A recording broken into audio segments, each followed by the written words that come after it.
What is up, guys?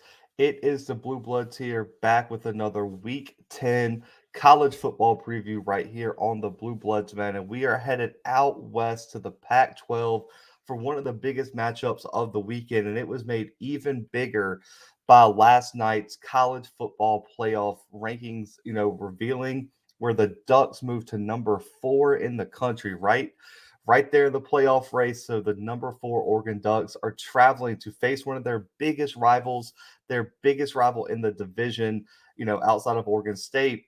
Washington, man, in Husky Stadium, which is one of the best environments in college football.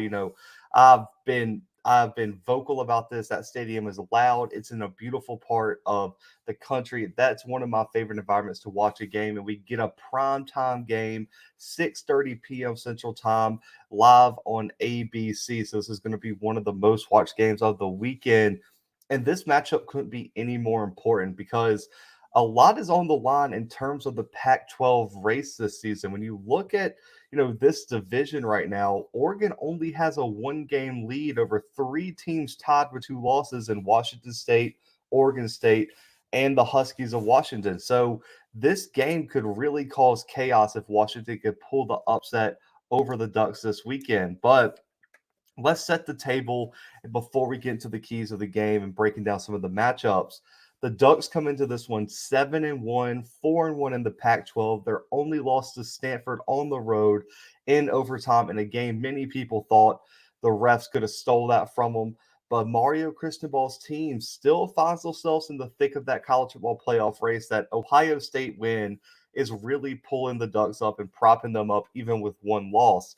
They're currently on a three-game win streak, and this weekend could go a long way in clinching that division and getting them to another Pac-12 championship game. But on the flip side, man, the Huskies come into this matchup 4-4, 3-2 in the Pac-12, and they had a really rough start to the season. They get upset by an FCS team in Montana. They suffer some early losses that in games that they probably should have won, but they've rebounded recently with a two-game win streak, both on the road against Stanford and Arizona.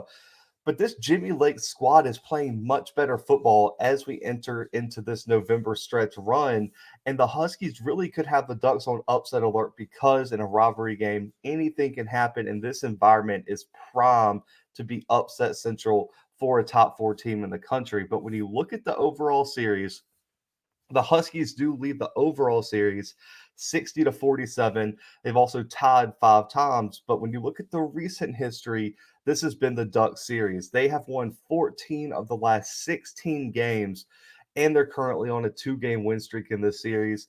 But both of those games in that two-game stretch were one-score games, and it just shows how competitive these programs can be, regardless of where they are ranked in the Pac-12 or in terms of national rankings as well. So that's all the storylines we have, and we've set the table. Let's get into some keys of the game, and we'll start with the Ducks. For me, this weekend lies is the offensive key for Oregon is to be as balanced as possible. That's where the keys really lies, being balanced, because this Washington defense is one of the better defenses the Ducks have seen this season. Only allowing, they're allowing like 140 through the air. They're less than 180 on the ground, and they have a top 20 scoring defense, allowing less than 20 points per game.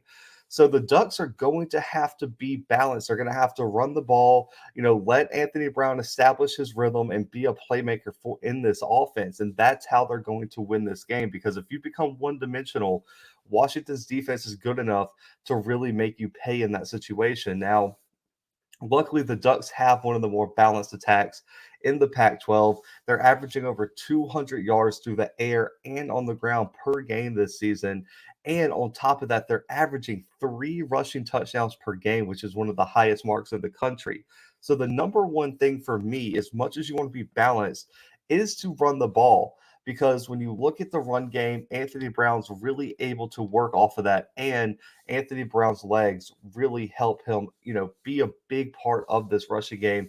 Now that they did lose their one of their leading rushers in CJ Verdell for the season. But this weekend, it's all going to start with Travis Diamond. Over 600 yards rushing, almost 6 yards per carry, and 10 rushing touchdowns this season. He is explosive. He's one of the leaders of this offense, and he's going to be a focal point to watch this weekend for the Ducks. But they did have a breakout star really emerge last week in Byron Cardwell. He had a giant performance with almost 130 on the ground and only 7 carries against Colorado last week. He's going to be probably the number one replacement for Verdell this weekend. The Ducks and Cristobal have been looking for someone to establish themselves, and I think Cardwell did that last week. So I would imagine Dye and Cardwell get a majority of the carries this weekend. But when you look at how the Ducks have done it, they have dominated rushing the ball off the left side of the line. George Moore and TJ Bass are two of the best offensive linemen in the Pac-12. Moore is one of the experienced leaders of this offense. Off the left side, they have almost 1,000 rushing yards, over 6 yards per carry, 17 touchdowns off that side, over 45 first downs generated, and over 20 explosive runs generated when running off the left side of the offensive line. So Washington has to be able to somewhat hold up the line of scrimmage. If you let Oregon dominate the line of scrimmage, Oregon's a very, very, very tough team to beat. And so that's one thing you have to do is at least slow down the run game and at least try to make Oregon as one dimensional as you can. Because if they're balanced running the ball and Anthony Brown gets in his rhythm, the Ducks are one of the toughest teams in the country to beat. But when you move to Anthony Brown, I think he's performed better than anyone could have predicted. I've been a huge Thompson fan behind him, but right now, man, Anthony Brown has done his thing this season and has really impressed me with how he's been a real stabilizing force for this offense. His experience also aids in the biggest moments because there's really not a moment too big for Brown, which was evident when they went to Columbus and upset Ohio State. But he's thrown for over 1,800 yards, 11 touchdowns, 3 picks, has almost 400 yards rushing and 6 rushing touchdowns. So he's a dual threat type of guy. He's top 5 in completion percentage, passing efficiency, and top 6 in yards in the Pac-12 right now. But when you look at how they do it, the Ducks do run a lot of underneath passing concepts. That's like 0 to 9 yards, with over 43% of Brown's attempts coming in this range. But what I want to see is them start to evolve the offense to let him start moving the ball down the field a bit more. Because when you look at his intermediate to deep ball numbers, that's where he really gets going. And when that's clicking, this offense is extremely, extremely hard to stop. When you look at his intermediate to deep balls, 900 yards passing, 8 touchdowns, 81.4 PFF passing grade. He's hit 10 big time throws, and it just adds another level to an already solid offense because they're going to pound the rock, with Dye, Cardwell. Brown's going to make some plays with his leg, but then they're going to push it up over the top of your defense, and it really makes it extremely, extremely hard to defend because Oregon has some athletes at wide receivers that can go win one-on-one matchups on the outside. And we're going to talk about that a little bit later, some matchups to watch. But those are the keys for Oregon for me. Now, the key for the Huskies, that's going to lie in the hands of Dylan Morris for me. And whether he can get this passing game going this weekend, because when you look at this Oregon defense, they're very strong in the front seven, but they're allowing over 260 through the air per game. So the number one thing for the Huskies to do is avoid turnovers, be efficient, and try to find some holes in the back end of this defense and move the ball down the field. You can set the run up against a strong front seven by establishing the pass first. And so that's what I think is going to have to happen for the Huskies. And Dylan Morris is going to have a huge game this weekend. Now, when you look at the passing offense, it's really improved, on this 2-game win streak they've had. But early in the season, this team struggled with turnovers, efficiency, and just overall execution. But this weekend, Morris is going to have to use all the momentum he's built up on this win streak and really put on one of his better performances. But when you look at what he's done, over 1,800 yards, 11 touchdowns, 8 picks, and 2 rushing touchdowns, he's top 5 in the Pac-12 in passing yards. So he can produce, and he's a solid quarterback. But when you look at how they do it, the intermediate passing game has been the strong suit of this team. Now, he's really thrived in that intermediate game, but they do run a lot of short concepts. But Morris has really struggled with his short game and decision making, with 4 interceptions coming on those short routes, which is 50% of his interceptions, and he has not thrown a touchdown on a short passing route concept. So for me, working that intermediate game, taking advantage of some of the safeties and linebacker matchups that you can get for the Huskies is going to be key. When you look at his intermediate passing, over 400 yards, 5 touchdowns, only 1 turnover, has some big time throws, and over 24 first downs generated. When you look at the Huskies, they're going to have to try to push the ball down the field this week because for me, Oregon's secondary is too athletic and too fast to really thrive on underneath stuff because Oregon's fast enough to come up, shut it down immediately, and they're very solid in open field tackling. So for me, you're going to have to push the ball down the field, or they're just going to load the box up. The DBs are going to start playing close to the line of scrimmage, and they're not. If they don't respect your deep ball, it's going to be really tough to move the ball against this Oregon defense. So they're going to have to test these Oregon DBs, and Dylan Morris is going to have to be trusted to make good decisions and not turn the ball over.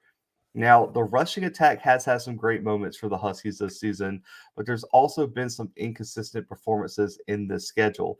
But they really have suffered from a lack of depth at the running back spot for me. They're averaging over 120 on the ground per game, but they're only averaging about 3.5 yards per carry. Sean McGrew has been a stud at the running back spot for them. 6 touchdowns, almost 400 yards rushing. But outside of Cameron Davis, there's really not a lot of depth behind them. Davis has almost 200 yards rushing, a rushing touchdown, but those guys are really it. The Huskies don't have, a stable of backs that they can rely on. So McGrew has to have a big game this weekend. And it's going to be tough because that front seven for Oregon has been extremely stout against the run this season. So those are the keys for these two games. Now, for the matchup to watch, I've really struggled because, it could be either O line versus the front seven. It could be these quarterbacks, against the secondary. But for me, I'm going with the Washington secondary against this Oregon wide receiving core. Because if the Huskies can make Oregon one dimensional and be able to load up the box, stop the run, and force Brown into some mistakes, that's going to be the number one way they can win this game. And when you look at the secondary, it's number one in the Pac 12 in passing defense, only allowing 145 yards per game through the air. They're top five in the Pac 12 in INTs with 8. And this is going to be a huge key this weekend for Washington secondary to have a big game. But they have had to deal with a lot of injuries, especially the safety spot, man. Dominique Campton and Julius Irvin have been banged up at safety, but Alex Cook and Asa Turner have had to step up, and Turner really has. Turner has been one of the bright spots for this defense. Only 6 catches allowed, has 2 picks, which is one of the highest totals on the team, and he's played really well at that safety spot in his reserve time for the Huskies. Now, the strength of this team, everyone knows it. I've said it on our Pac-12 preview a few months ago. Kyler Gordon and Trent McDuffie are two of the best DBs in college football right now. I mean, McDuffie has been pretty much tabbed as a first-round pick when he decides to head to the NFL draft. Now, when you look at how they performed this year, they've had some elite production at that corner spot. McDuffie only 9 catches allowed, has not allowed a touchdown this season, and has not allowed a catch over 20 yards this season. And it just continues his good play that he had over the past 2 years.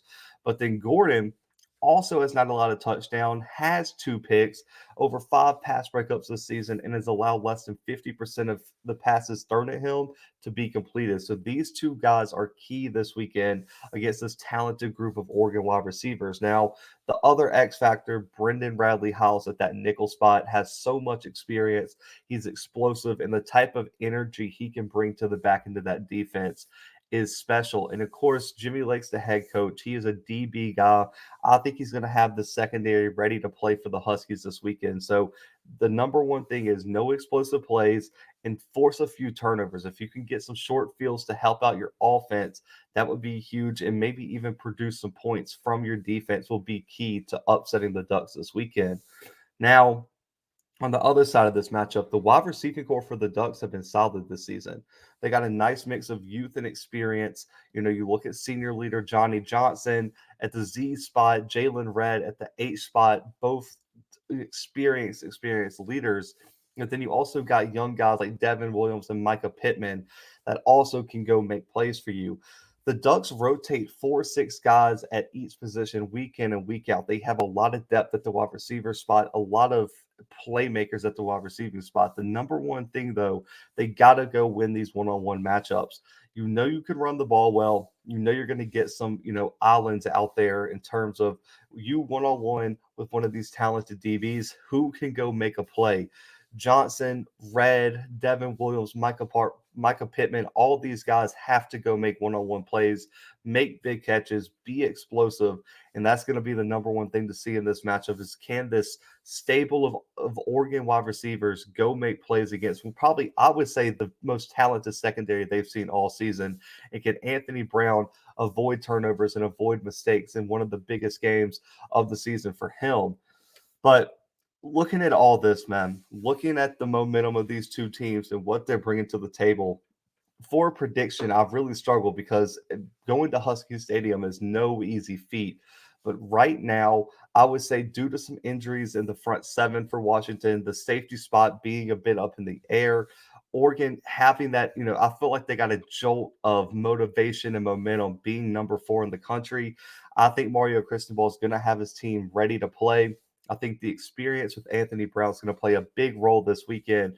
And right now, man, until Dylan Morris does it against a good team like an Oregon, I just don't trust him not to, to play mistake-free football. I think Oregon secondary, Bennett Williams and these guys, Michael Wright, all these guys are going to make a few turnovers happen. I just don't trust Washington to make enough plays to win this game. I still think it's close, especially early, being in prime time. That stadium's going to be rocking.